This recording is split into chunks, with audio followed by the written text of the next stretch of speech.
I can't believe you're not going to edit some of this stuff out. No, I never do. Hi, John Solari again at the Method Actor Speaks.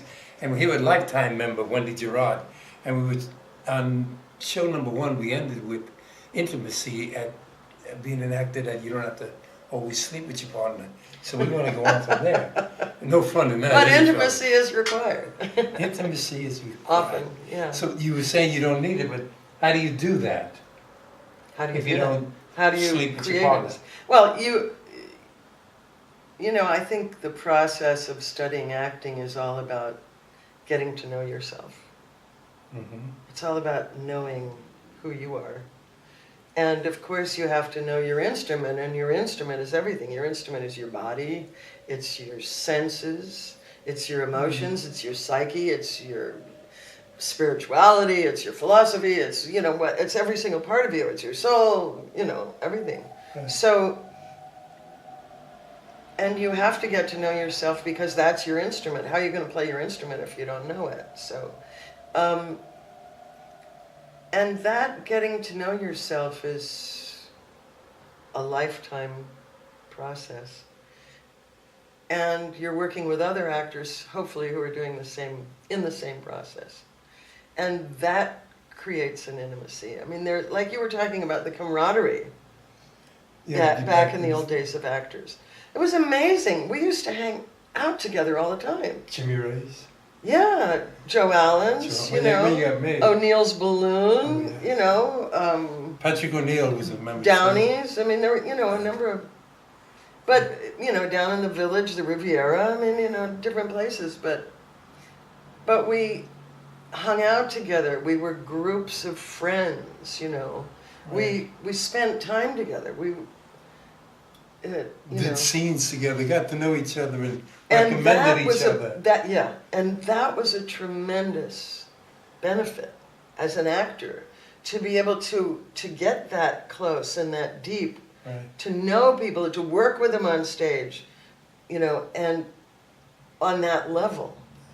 Yeah, I remember in the 80s when hanging out with Jimmy Ray's, with Vic Argo and all the rest, and we used to, and Tony Page would always be there reading scenes. And when they would do things, we would ask the actors, well, how did you do that? What was going on? It was like a class in itself. Oh, yeah. And everybody was free to give it advice. Oh, yeah. LA's in different. Yeah, we talked about it all the time. Yeah. We talked about acting all the time. But I think it's changed. It's totally changed. It's totally changed. I remember I directed a play a couple of years ago, or a few years back, at the Tiffany on Sunset, and I cast everybody at the Actors Studio. Mm-hmm. I went to the Actors Studio and I looked around at who was attending the sessions, and I cast from those people. And so we sat down to do the first table read, and nobody knew each other. And I was like, wait a minute. That's true, yeah. You attend the same sessions at the studio every week, and you don't know each other? I couldn't believe it. I couldn't believe it. It's true. I had to introduce people to do it. Because I know myself, a lot of times I don't know, you know, you stay away maybe 3-4 months and you go there and I don't know who these people are. And you have so many young people now. New people. Coming from Which is the great. school. Yeah, it's a new. Used to be very few people got in. You know. Yeah, and 1 or 2 people a year, maybe. You know, yeah. in a big year, 3 or 4. But I remember that before they started the school. Yeah, that's when we ain't gonna go into that on the line. I don't want Ellen Burstyn calling me up. Originally, my show was called Outside the Actors Studio. Oh. And they didn't like that. It should have been actually inside the Actors Studio. Yes, because I have members on. Exactly. Exactly. But I like the Method Actor Speaks. A friend of mine, Janine Tree, came up with that. I think it's open because your method is your method. Is that true? Exactly. You're a teacher too. You're coach. Exactly. Yes. And as a teacher, what you want to do is you want to help the actor find their method. Right. You know, you can show them a lot of different techniques, but they have to discover what works for them. Right. And you can help them do that, you know. You know, I think I've always thought, you know, like Edward Gordon Craig said, to be an uber marionette, you know, a superhuman capable of doing anything was the job of the actor. So Right. I've always embraced all different forms of you know, development. Yeah. You know, Grotowski, Peter Brook, I mean, you know, these guys did great work. Now, what was Peter Brook about? Was it, I Oh. mean, how was he? For the audience. He got it down to very essential. He's spent his whole life getting down to essence. To essence. Did you, by any chance, see his production of The Suit No, that was at UCLA no. last fall? Unbelievable. Phenomenal production. Phenomenal play, phenomenal acting, directing, the sets, everything. Why? Why do you say It was amazing. Because I notice a lot of time, I apologize for butting in like that, because you are one of the few that I listen to that give, you know, I guess we'd call a critic, and you give reviews of different plays you've been to see and what the work is being done. And so you're one of the few, that's one of the main reasons I've always wanted to get you on here, because I know you know the work and you know other people's work beside the studio. And Well, yeah, sure. I mean, your reviews of theater is incredible, and film. I mean, The thing about Peter Brook is that he was looking for the essence. What is the essence? When you strip everything away, what is the essence of theater? And he spent his whole career doing that. I certainly since the 60s, at least 50 years doing that. And, you know, his first book was called The Empty Space. okay. So he, you know, believed in you create a theater in a completely empty space where there's absolutely nothing. That's, you know, so he has spent 50 years or more really whittling things down to the bare essentials.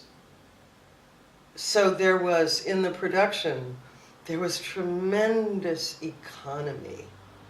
There was economy in the script. There was economy in the direction. There was economy in the acting, the sets, everything. What do you mean by economy? So, I mean, for the audience. There was a tremendous simplicity. Okay, it's okay. And so what you're left with is the essence of the story.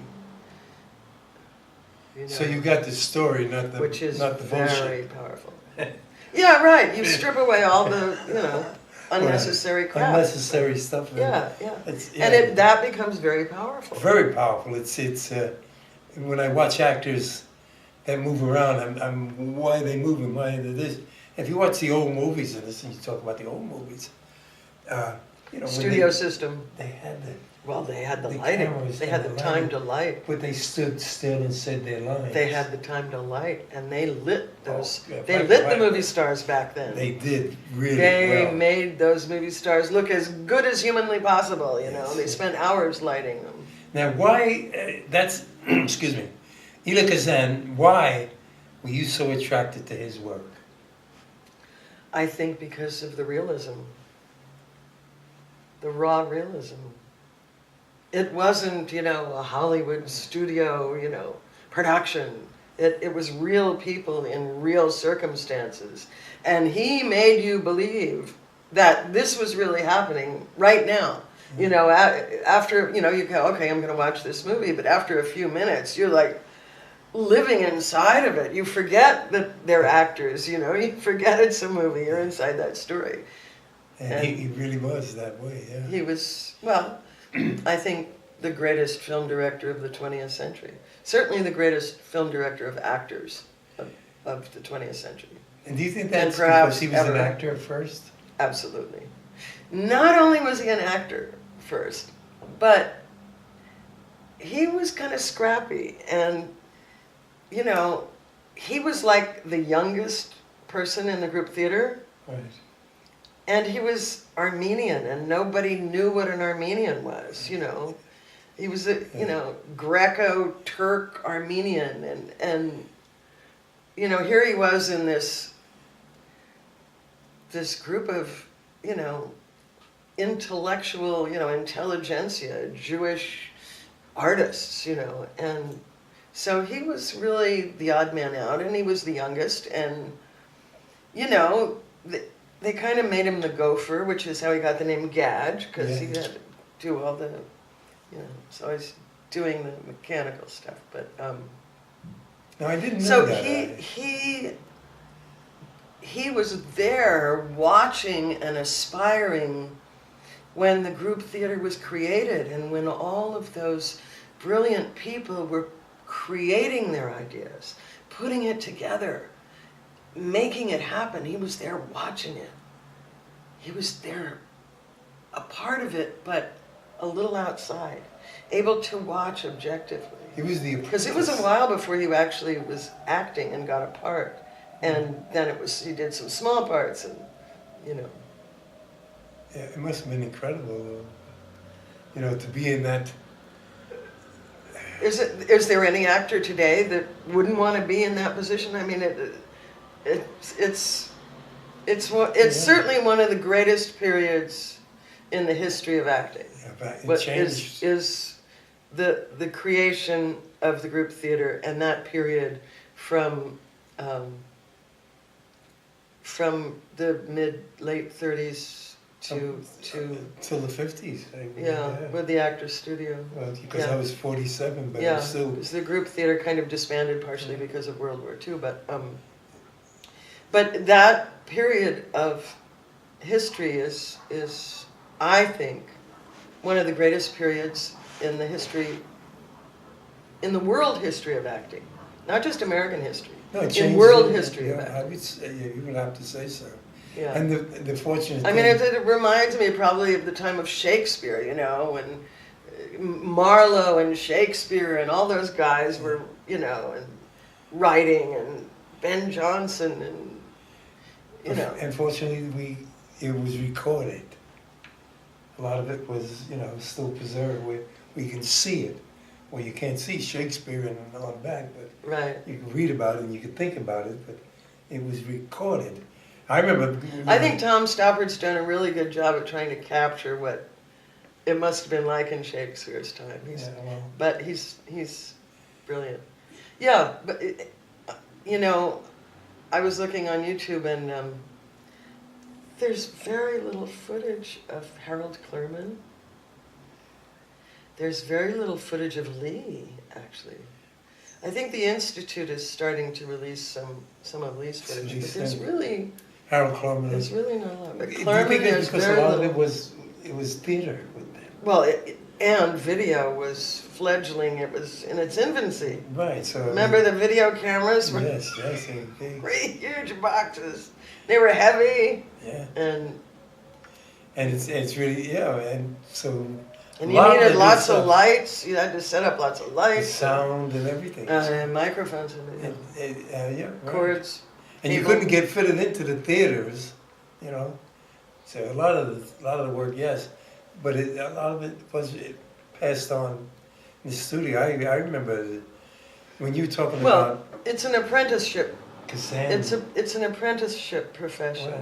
Well, You learn from the people before you always who've actually done it. It's one of those jobs that you have to learn by apprenticing. Yeah. When I was teaching, I would always the first thing I tell my students is, what's coming from me is not from me.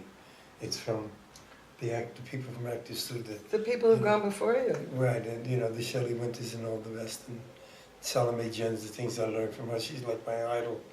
But, you know, the things that I heard back, Estelle Parson, who I love, takes no prisoners. Yeah. No, Estelle's very direct. She's very direct. I invited her for coffee one day. She definitely will get in there with her cattle prod and get you moving. Which is good, help me. I mean, Yeah.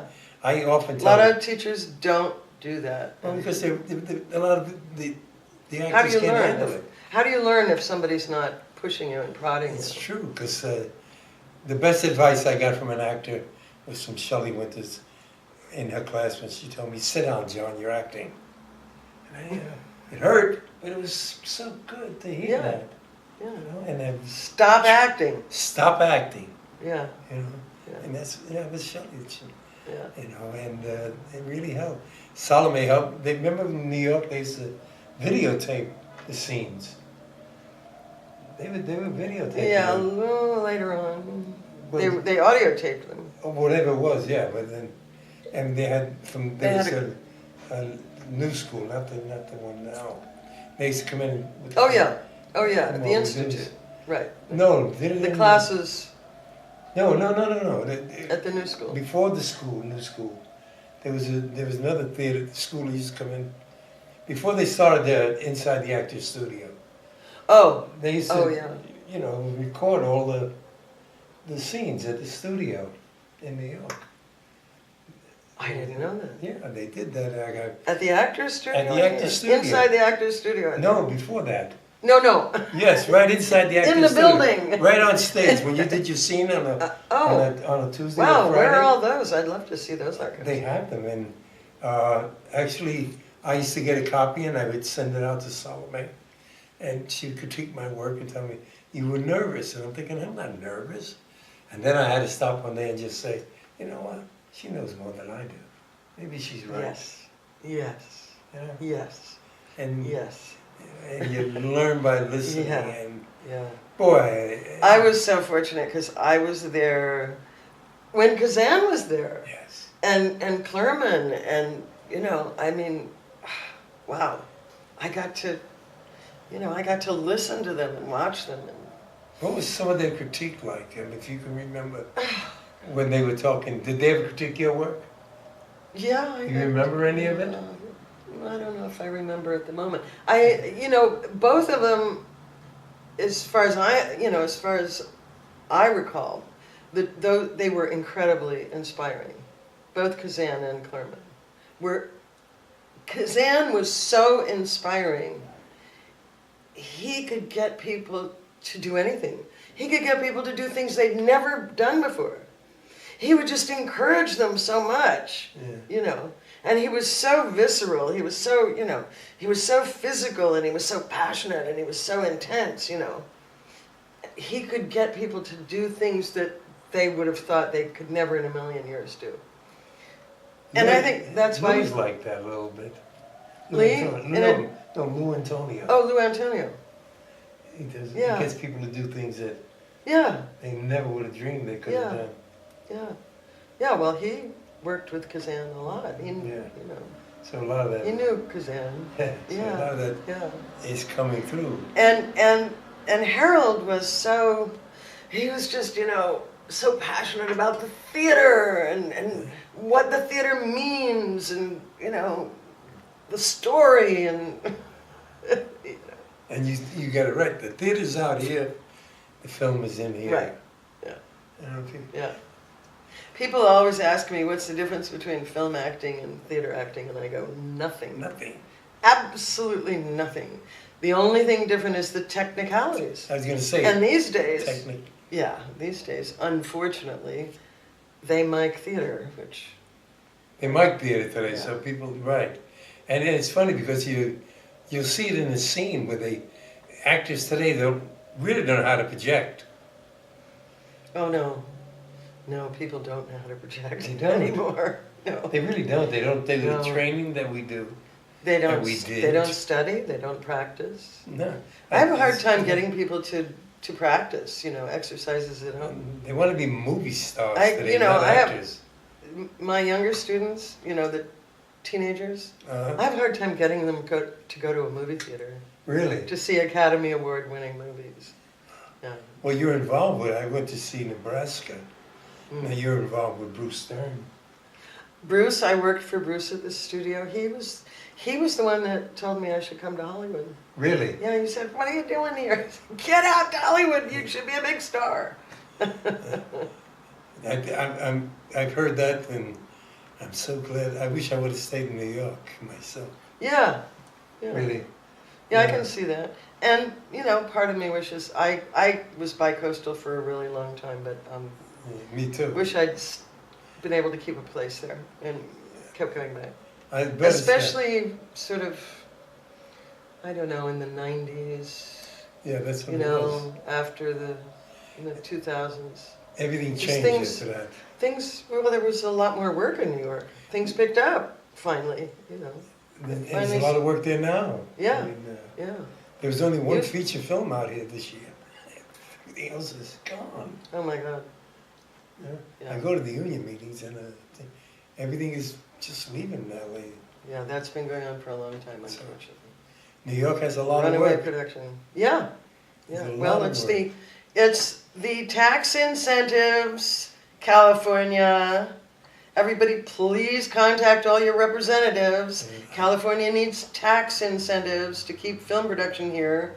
You know, when you have other places giving 45% tax incentives, 50% tax incentives or more, why would a production stay here when they can save 50% by going somewhere else? The problem with that is the public doesn't understand that when they hear that they think, well, it's just for the actors. It's not. No, It's it for has those nothing to little, do with it. all them little The cost stores. of production. All It's the the cost of little- production. All the little stores and everything, they lose money. There's Yeah. so many people that are affected by when you bring a movie into This is a company location. town. This is a company town. You when take everybody away eats- production, you affect the entire city. You know. It's that old saying, when everybody eats, nobody goes hungry. But this town here, it's Right. only a few that are eating and the rest are going hungry. And that's what it's really all about. Well, what we need to do is encourage Sacramento to keep developing the tax incentives, because I heard somebody in the know say that one of the reasons that Sacramento hasn't, well, they only started tax incentives, 4 years ago? Is it really? Way, a couple decades later than everyone else. It was like 5%, and $5,000 the first year. So somebody in the know said it's because they think everybody in the business is so rich. Yeah. They, oh, well, actors are rich, people in show business are rich. Well, wait a minute. This money isn't going directly to individuals. The people don't understand the cost of It's production. the 1% that are rich and 99% are poor of actors. Yeah, That's who it Yeah. really is. yeah, That Yeah. is struggling. yeah. 99%. And about 5% make a good A living. decent living, yeah. Yeah. But I was saying, when they talk Yeah. about the 1% and the 90%, that's acting. Right. You can put the actors in there. Yeah, that's why don't do it unless you're absolutely compelled. Oh, it's But- it's unbelievable. I mean, what's going on in this business? It's just It's changing, and you know what? The new technology is creating so many more opportunities for actors, which is a great thing, it's a wonderful thing. So young actors can go out and make student films, be in student films, right? Get in these film festivals and things. Yeah. The problem is that it's lowered everyone's salaries, and so it's hard. Everybody can make a little bit of money, but it's hard to actually. I think it's harder to make a living now. Than it was. You would really understand this too. A lot of it is the actors are at the bottom of the totem pole. It goes back to those old days of the signs, no actors or dogs allowed. Remember? And with old T-shirts. And the actor is the low totem pole when it comes to everything. Well, your writers are probably going to argue with that, but Well, no, I yeah. mean, when someone's putting a production together, the last thing they'd worry about is acting. I mean, they figure anybody can act. There's a lot of that. I'm talking about these student films and Oh, all these Yeah. films. yeah. The last thing, I've seen a lot of these student films, and they're so bad because there's no acting. They put their friends in it. Because There's no depth, there's nothing. There's no feeling. There's no range, There's nothing. no there. breadth. Yeah, I No. mean that's the thing. If you want to be an actor, what are you doing? You're embodying human beings. Right. You have to have a tremendous understanding of human beings, and your instrument has to be capable of expressing that understanding. You know. Now you teach. Where do you teach? Do you have a website or anything? I teach privately. Privately. Yeah. So you're a My private name, coach. WendyGirard.com. Oh, WendyGirard.com. You And I do private coaching. Yeah. That's And interesting. voiceover. To I do yeah. voiceover. Oh, you do voiceover. That's a real rough business to get into. Isn't Voiceover? it? It's hard. I think that's always been a really tough nut to crack. Yeah. There might be more today because there's more animation. All and the stuff movie that- stars do voiceover now. Now, yeah, Right. yeah, because there's no There was a work for time them. when, that was I unusual. remember my actor friend, and he was like a father, and he was Ed Binns. I don't know if you know it. He was with the group theater, Yeah. Ed Binns, and I remember talking him and Elizabeth France, who did Death of a Salesman, and she a trip back down on Broadway. Great actress. But Ed Binns, we were supposed to do Death of a Salesman, and I remember, this is about you. I can interview you sometime if you want. He was a great talent. He used to have a card. No, I'm not. There was another actor that everybody thought he was, Frank Lovejoy. Oh. Their voices. And Oh, yeah. He had a card that he used to give. I'm not Frank Lovejoy. That's great. That's great. I love it. What are you doing now besides private coaching? And Voiceovers and, the same thing everyone else is doing, looking for work. I always, whenever people used to ask me, or still even when people ask me, what do you do for a living? I say, I look for work for a living. That's a good way. Because it is, 90% of acting is looking for a job. It is. It's all about looking for work. Unbelievable. I think about it. I'm in it since out here as a union member since '85, and I'm thinking, I never worked this long in my life, and I'm not working. The one thing, I even when I was in organized crime, I didn't work that many years.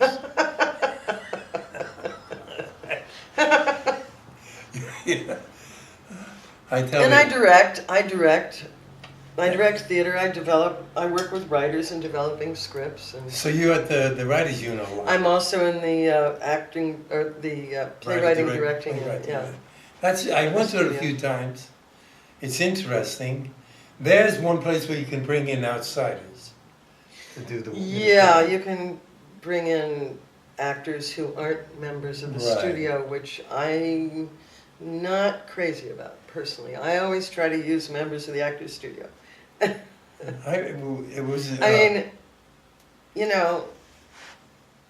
is the Actors Studio. It is called the Actors Studio. Right. And the PD unit is simply an adjunct of the Actors Studio, yes. And,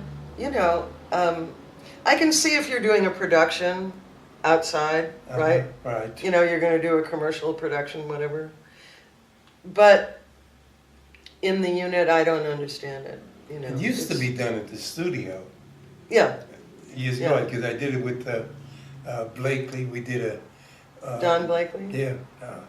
We did the Donut Shop, Michael Donnelly's play. God rest his soul. And George Kurt, I think it was the writers' union. George Kurt, whatever. You know who he was. I remember in New York, it was Norman Mailer was running it for the longest. Yeah. And Israel Horowitz used to run it. But when it was here at the studio, Clerman ran it, and Israel Horowitz. When it was out here in the studio, it was all members then. That it wasn't in the outside. PD unit. When they moved, that's when they opened it up to the public. Yeah, it is a studio, and it is a place for everybody's doing development, right? Right. The playwrights are doing development. The directors are doing development. Well, why the hell can't the actors do development too? Yeah.